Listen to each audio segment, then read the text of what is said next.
I'm Dan Fitzpatrick at stockmarketmentor.com, and it's Tuesday, February 23rd. And I want to look at gold today, specifically just kind of the relationship between gold and the miners, and then get into a nugget here.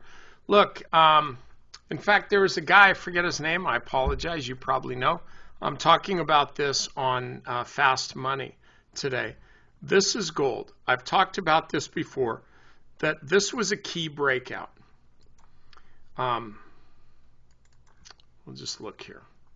Okay, that was a key breakout. Okay, boom, reversal, boom, reversal, boom, reversal. I'll let you fill in your own reversal.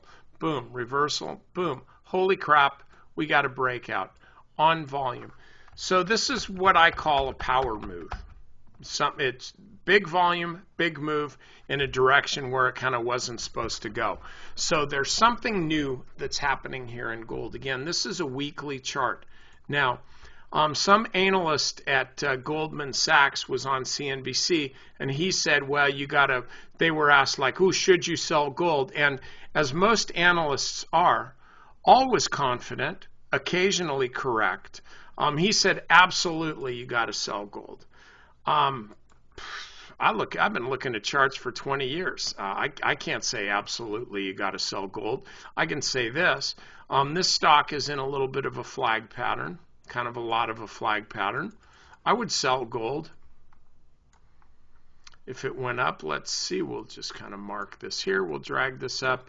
If gold goes up to like 126, something like that, that's $12.60 an ounce, I'd be looking at selling it. Or if it starts falling back, then I'd be looking at selling it too.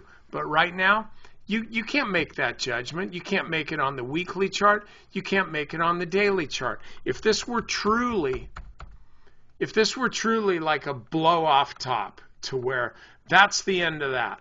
Okay, if it were, first of all, we wouldn't have this back here. This would be in the absolute upper right-hand corner, otherwise known as the winner's circle. It's almost there, but we would have been getting this kind of move, and then finally straight up, then you get the crashing down. We didn't get that. We're still up here, still overextended, no question about it. Look at the volume, okay? No question, this is overextended. It needs to pull back. That's it, okay? Pulled back here, 0.6, not even a percent. Then, oh, this was a big meltdown here. Down 3%, that's the end, parabolic move. Hey, would shake just about anybody out if you bought here above the upper Bollinger Band. Well, now we got this. Okay, is this really the time to sell? This is really what we're looking at here. This is it's actually kind of more of a pennant. Lower highs, higher lows. Here's the flagpole. This is what you're looking at. Any technician's going to tell you that. Now, any good one. Now, how do we trade it? We can trade it with the GDX, the gold miners. We can trade it with the GDXJ. You know, pick your poison. That's fine. I trade it with the nugget here, the gold miners bull trifecta shares. You get triple your fun.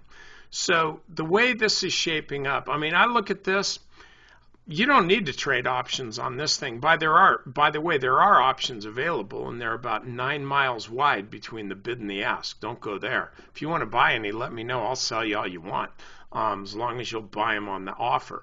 So this is giving us the same kind of pattern.